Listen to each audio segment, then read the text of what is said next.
heard my husband's father, Richard, whisper it to my husband. "Ethan, your wife? She's not getting a dime. She's out."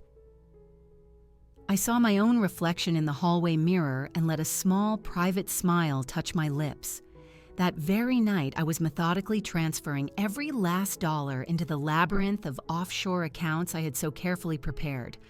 The one thing they never, ever factored in was the power I actually wielded.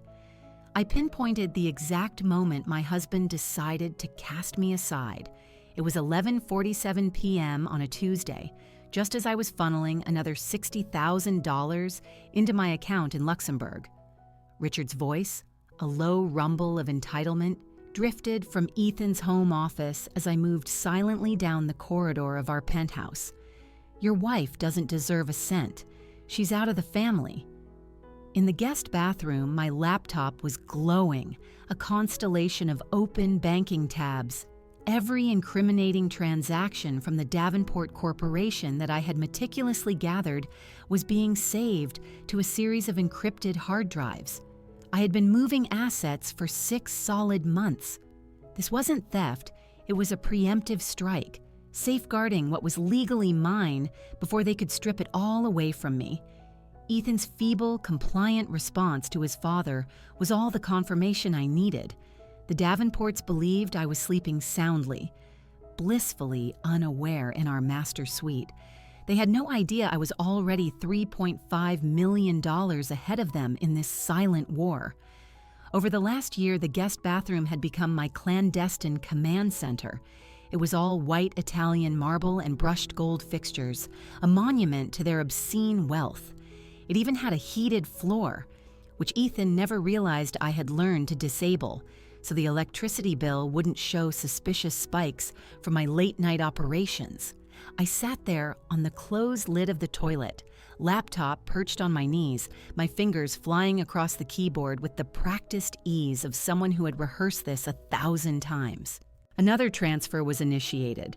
Another $60,000 siphoned from a consulting account they had established in my name, a clever trick to keep their own books looking pristine.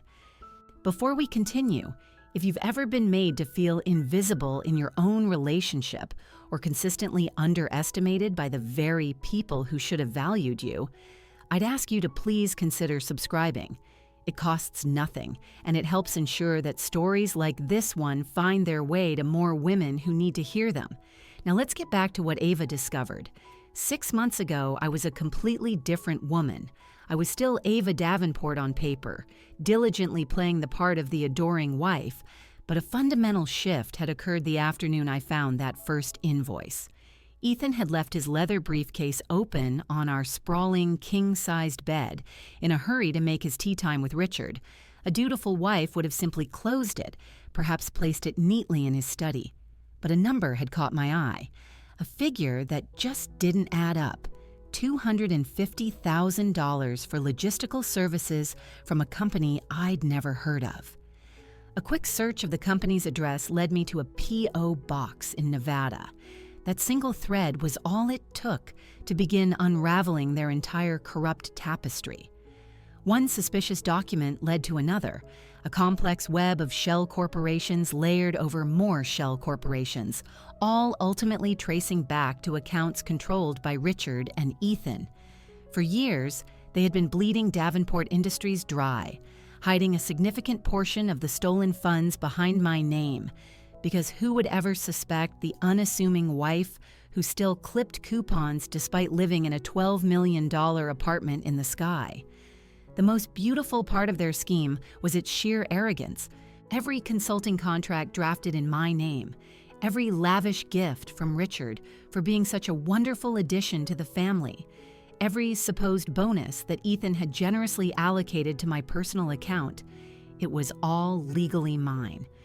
They had unwittingly created the very paper trail that would become their downfall, never for a second imagining I was intelligent enough to comprehend what I was looking at, let alone audacious enough to act on it. "The prenup keeps it clean," Ethan was saying now, his voice muffled but clear through the wall. "She gets nothing from the Davenport Family Trust." A laugh almost escaped me.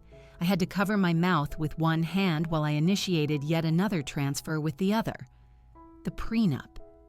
That hallowed document they had pressured me into signing without my own legal counsel present, assuring me it was just a formality and that it would never come into play anyway. They were correct on one point. It did indeed specify that I would receive nothing from the Davenport Family Trust, but it said absolutely nothing about the consulting fees, nothing about the cash gifts, nothing about the income generated by the shell companies they had so foolishly registered in my name. My phone vibrated softly. It was another confirmation, this time from the Cayman Islands.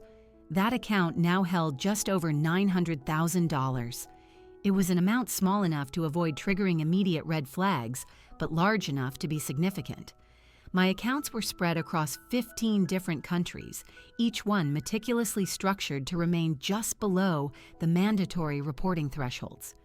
It had taken me 4 months just to research the intricate banking laws of each jurisdiction.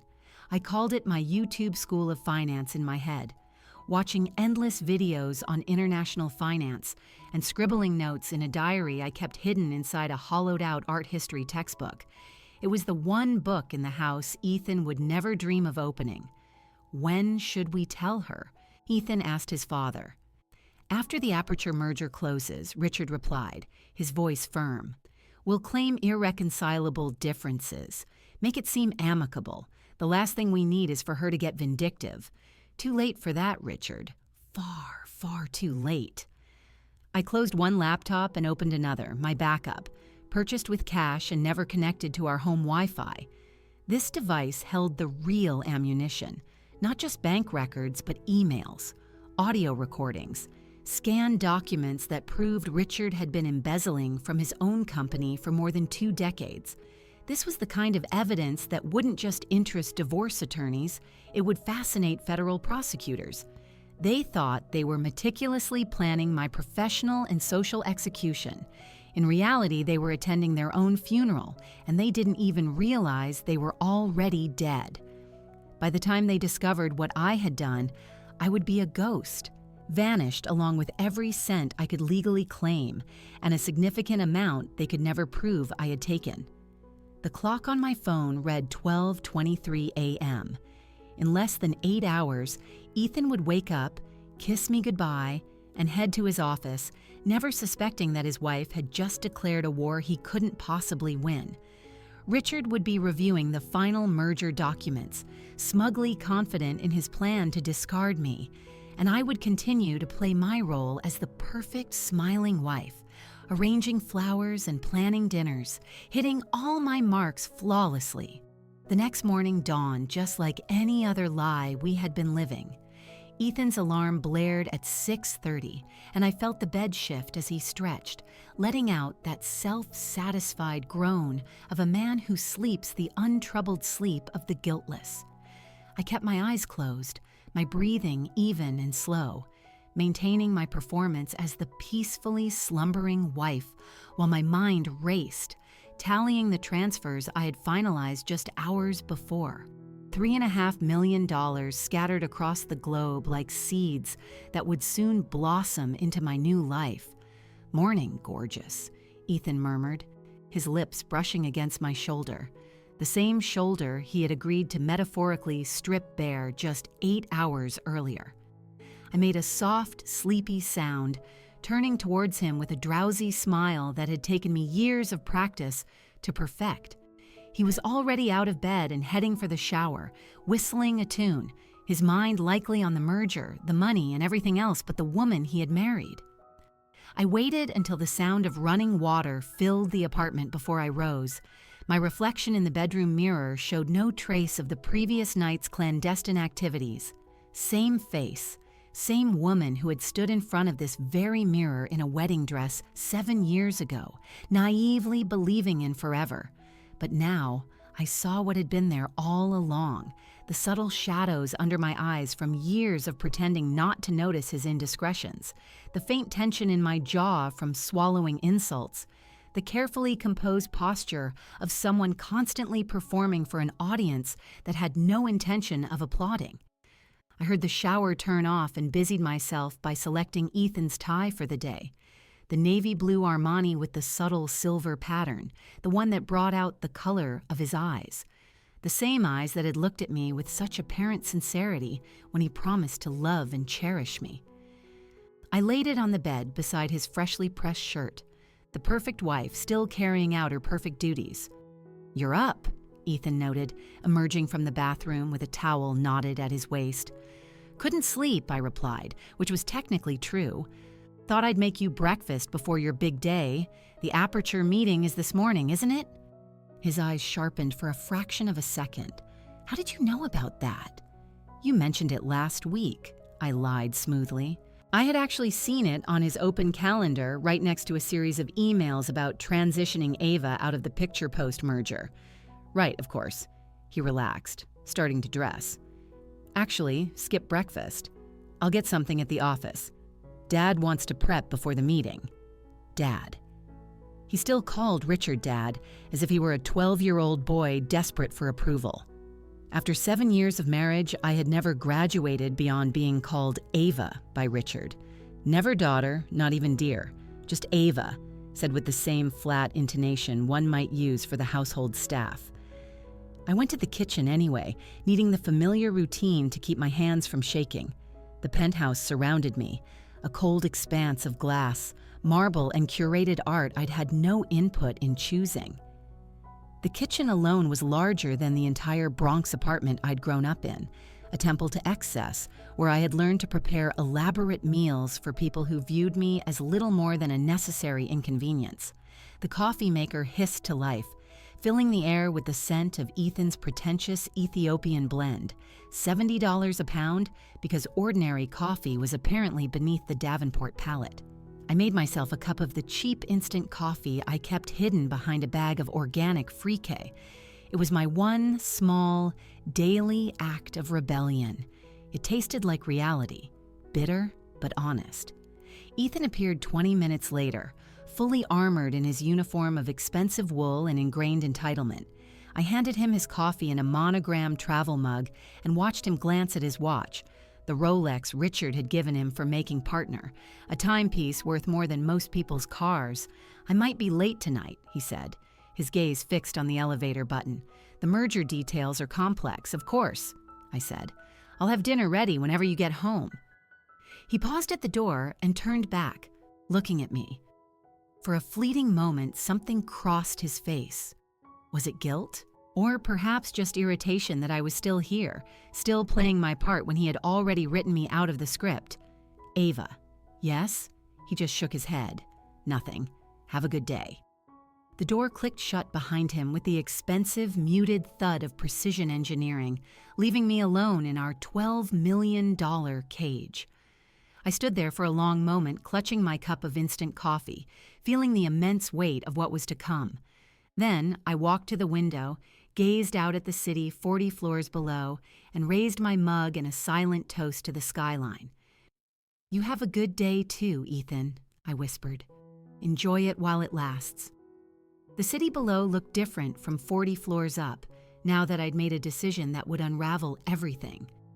I stood at the window for another minute, watching Manhattan stir to life, before turning back to the pristine kitchen that had never truly felt like home.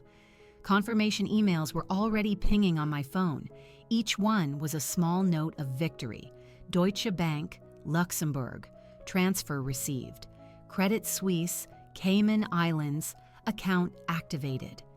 Each notification made my hand feel steadier, not shakier. The fear had curdled and transformed into something else entirely. Purpose. I scrolled through my contacts to a number I hadn't dialed in 2 years. Chloe, my sister, the one who had told me exactly what she thought of Ethan at our engagement party, who had warned me about the Davenport family's predatory reputation, who'd been right about everything. She had stopped speaking to me after I chose their money over her warnings. The phone rang once, twice, 3 times. I was about to hang up. "Ava?" Her voice was wary, as if she were talking to a ghost. "Is that really you?" "Chloe?" My voice cracked. How do you apologize for 2 years of silence, for choosing people who saw you as a disposable asset over the sister who had held your hair back after every college heartbreak? Are you okay? The caution in her voice instantly shifted to alarm. Did something happen? I need your help. The words tumbled out. I know I have no right to ask. I know I picked them over you, but Chloe, I need you. I really, really need you. There was a long pause that stretched across the miles between New York and Chicago. Then I heard her let out a long, slow breath. I never liked that smug jerk anyway, Ava. What do you need me to do? The relief almost buckled my knees. I need a place to crash, maybe soon. And I need you not to ask any questions just yet. Done. My spare room is yours. My whole apartment is yours if you need it. When? I'm not sure yet. A few weeks, maybe. I have to be very careful about this. Ava, Chloe's voice softened. Is he hurting you? Not with his hands. But Chloe, they're planning to throw me out. I heard them. Richard and Ethan. They're going to divorce me and leave me with absolutely nothing. Those sons of bitches, she spat. I knew it. I told you at Christmas something was off. The way they looked at you like you were the caterer. And Ethan's sister, that Isabel woman, she's pure poison in a designer suit. You were right about all of it. I sank into the living room sofa, a piece of furniture that had cost more than my first car. I should have listened. Hey, no, don't do that to yourself. You loved him. You wanted the fairy tale. We all do sometimes. She paused. But Ava, if you're getting out, you have to be smart. The Davenports have an army of lawyers, and I know. I am being careful. I have a plan. Good. That's my girl. The Ava I remember, the one who worked 3 jobs to get her degree. She's still in there. After we hung up, I sat in the oppressive silence of the penthouse, feeling less alone than I had in years. Chloe hadn't hesitated. In spite of everything, she'd just asked what I needed. That was family. Real family. I changed into jeans and an old sweater, clothes from before Ethan began curating my wardrobe, and headed out. The doorman gave me a polite nod, undoubtedly logging the time for whatever daily report he provided to Richard about my movements. Let him. Today's itinerary would appear perfectly benign. The subway ride to the Bronx felt like traveling back in time. Each stop carried me further from the Davenport universe of private drivers and valet service, and closer to the world that had raised me. The diner on Grand Concourse was unchanged. Same cracked vinyl booths, same brutally strong coffee, same comforting anonymity. My old college roommate, Rachel, was already there in a corner booth, dressed in her standard-issue government employee attire, a sensible pantsuit and minimal jewelry. We'd both been scholarship kids at NYU, both working multiple jobs, both determined to become more than our zip codes had predicted. She'd gone into accounting, then the Treasury Department. I'd become an art gallery curator, then married Ethan. Ava, she stood to hug me. You look like you're about to burn something to the ground. She slid back into the booth, her eyes studying my face. What is it? I pulled out a small, innocent-looking flash drive and placed it on the table between us, next to the salt shaker. Rachel's eyes followed the movement, instantly understanding this was not a social call. I need you to look at something. Off the record. As my friend, not as a Treasury agent. Ava, you know I can't. Please, just look. Then you can decide what you want to do with it. She pocketed the drive without another word, and we ordered breakfast. For the first time in years, I was eating food that hadn't been sourced from some ridiculously expensive, artisanal market. It tasted like reality. How bad is it? Rachel asked quietly after the waitress left. $15 million in tax fraud, at a minimum. Shell companies, offshore accounts, money laundering through inflated art sales. I kept my voice low and steady. It's all documented. Rachel's fork froze halfway to her mouth. Ava, this could ruin them. I know. Why now? What happened? They're planning to ruin me first. I'm simply returning the favor. That night, back in the silent penthouse, a text came in from my hairdresser, of all people. Found that person we discussed. She's willing to meet tomorrow, 2 p.m. 3 weeks earlier, I had discreetly asked her if she knew a good lawyer, someone who understood high-asset, contentious divorces. My cousin's friend went through hell with her Wall Street husband, she'd whispered. Her lawyer was a shark, discreet too. I had memorized the name, Helena Vance. Helena's office was in a building that whispered old money, all dark wood and worn leather. She was in her 60s with silver hair pulled back in a severe bun and a gaze that could cut glass. "Ava Davenport," she said, her handshake firm. "I have the broad strokes. Wealthy husband, prenup, potential ugliness." "That's the short version," I said, sinking into a chair that had likely absorbed 1,000 stories of imploding marriages. "It always is," she said, clicking her pen. "Tell me everything, and don't leave out the details you think are unimportant. Those are usually the ones that matter most." I talked for an hour, laying out the whole sordid affair. When I finished, I slid a folder of copied documents across her desk. She spent 20 minutes reviewing them in silence. Then, she let out a low whistle. "Richard Davenport has been running a multi-million-dollar fraud scheme, and you have him dead to rights. This isn't just divorce leverage, Ava. This is a federal case." "I know." "No, I don't think you do," she said, looking at me over her glasses. "This documentation, presented correctly, could mean prison time, complete financial annihilation. The question is, what do you want? Justice? Revenge? Financial security? Because how we proceed depends entirely on your endgame. I want," I said, the words sharp, "to not be treated like garbage they can just throw away." That night, while Ethan was at another late merger meeting, I sat on our bedroom floor with his laptop. It took me 3 hours and 4 YouTube tutorials to recover his deleted emails. But when I did, my blood ran cold. There it was, an email from Ethan to his sister Isabel, dated 2 weeks prior. Phase 2 initiated. The Leo situation is being arranged. Documentation will be ready by month's end. Leo, my former yoga instructor, a sweet kid from Queens. Ethan had insisted I stop my session 6 months ago, claiming we couldn't afford it, which was absurd. The email thread revealed their plan. They were going to manufacture an affair complete with falsified photos and paid witnesses. The calculated cruelty of it was breathtaking. My hands shook as I saved everything to 3 separate drives, not with fear, but with pure, unadulterated rage. They weren't just planning to divorce me, they were planning to utterly destroy me. 2 days later, I was grabbing a coffee near Ethan's office when I heard my name. I turned and saw Brenda, Ethan's secretary, looking nervous but resolute. "Mrs. Davenport, we need to talk, not here.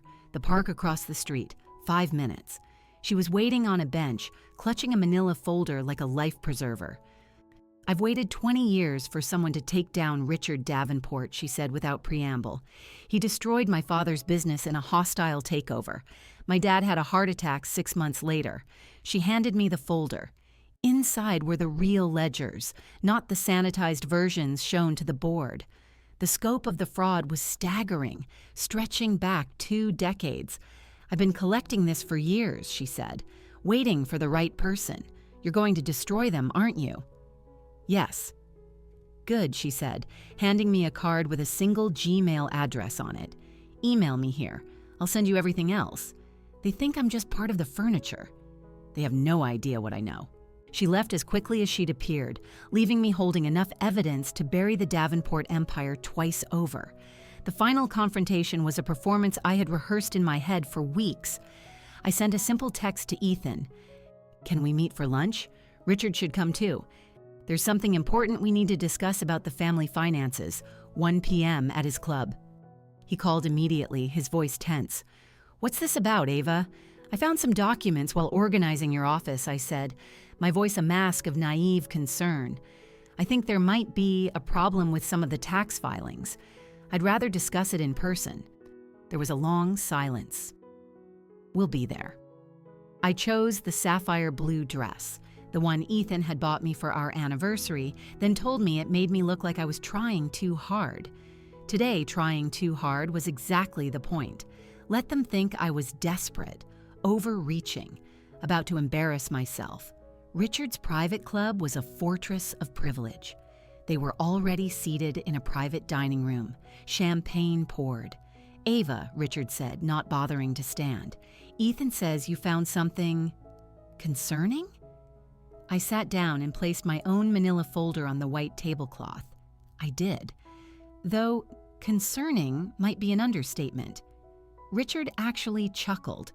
"My dear, I appreciate your interest, but perhaps these matters are best left to those who understand them. You mean like understanding how to funnel $15 million through accounts in the Cayman Islands?" I slid the folder toward him. "Or understanding how to launder money through inflated art purchases?" His hand froze over the folder. For the first time, I saw uncertainty in his eyes. He opened it, and his face went through a remarkable transformation, from smug confidence to confusion to dawning horror to pure, sputtering rage. "What is this?" he croaked. "It's reality, Richard.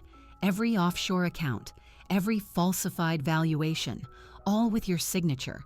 Ethan snatched the folder, his face draining of color. "Ava, what have you done?" "I've done what you taught me to do," I said calmly. I paid attention. All those years of being invisible, of being furniture. I learned everything. This is... "You had no right," Ethan stammered, his hands shaking. "Actually, I had every right. Half these companies are in my name. You put them there. You little..." Richard began, his face a terrifying shade of purple. "Careful, Richard. We wouldn't want to add assault charges to the federal indictment. We can talk about this, Ava, please," Ethan begged, reaching for my hand. I stood up, smoothing my dress. "You loved having someone you could control. I loved the man I thought you were. We were both wrong." "This is blackmail," Richard sputtered. "Your lawyers will be busy," I said, walking to the door. "The originals are with the SEC, the IRS, and the FBI. They're probably executing search warrants on your offices as we speak." I heard a crash as his champagne glass hit the table. "You've destroyed everything," he roared. "3 generations of theft," I said without turning, and one woman who finally said enough. I opened the heavy mahogany doors and walked out into the afternoon sun, which felt like freedom. My lawyer, Leo Kaplan, was waiting in his car. "The FBI executed the warrants 20 minutes ago," he said with a grin. "It's over for them." The divorce papers were signed that night. Ethan walked away with his personal effects and whatever the government didn't seize. 6 weeks later, I watched on the news as Richard Davenport was led out of his country club in handcuffs. The investigation was a cascade of revelations. The fraud was far deeper than I'd known, involving bribery and ties to organized crime. My evidence had been the key that unlocked a Pandora's box of corruption. The verdict came down 3 months later. Richard was sentenced to 12 years in federal prison. Isabel was implicated. Ethan got 3 years probation. The Davenport empire was dissolved. 2 weeks after that, the whistleblower reward came through. $2.8 million deposited into an account that was mine and mine alone. It was clean money. I used it to start the Harper Foundation, using my mother's maiden name, a resource center for women trapped in situations of financial abuse. I hired Brenda as the director. 6 months after the verdict, my former mother-in-law, Eleanor, showed up at my door. She looked small and lost. "I knew what they were planning, Ava," she whispered, sitting on my second-hand couch. "I should have warned you, but I was afraid. 40 years of being Mrs. Richard Davenport. I didn't know how to be anything else." She started to cry, this woman who had watched my humiliation in silence. "I was a prisoner too," she said, "just in a prettier cell." I poured her more tea. "The foundation helps all women," I told her, "even the ones who were complicit in their own cages." She left an hour later with a handful of pamphlets and a glimmer of hope. That night, 9 months after I'd overheard my own social execution being planned, I stood at my Brooklyn window with a glass of champagne. The city lights twinkled below, more real and more beautiful from my 3-story walk-up than they ever had from the 40th floor. I raised a glass to my reflection. Not to Ava Davenport, the woman they tried to erase, but to Ava Harper, the girl from the Bronx. The woman who brought down an empire not with anger, but with quiet, meticulous preparation.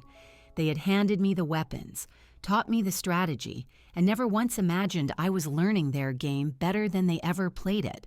If this story of calculated revenge had you on the edge of your seat, please hit that like button right now. My favorite part was when Ava slid that folder across the table, watching Richard's face crumble from arrogance to absolute panic. What was your most satisfying moment? Let me know in the comments below. And don't forget to subscribe and hit that notification bell so you never miss another upload of a gripping story like this one. End of story.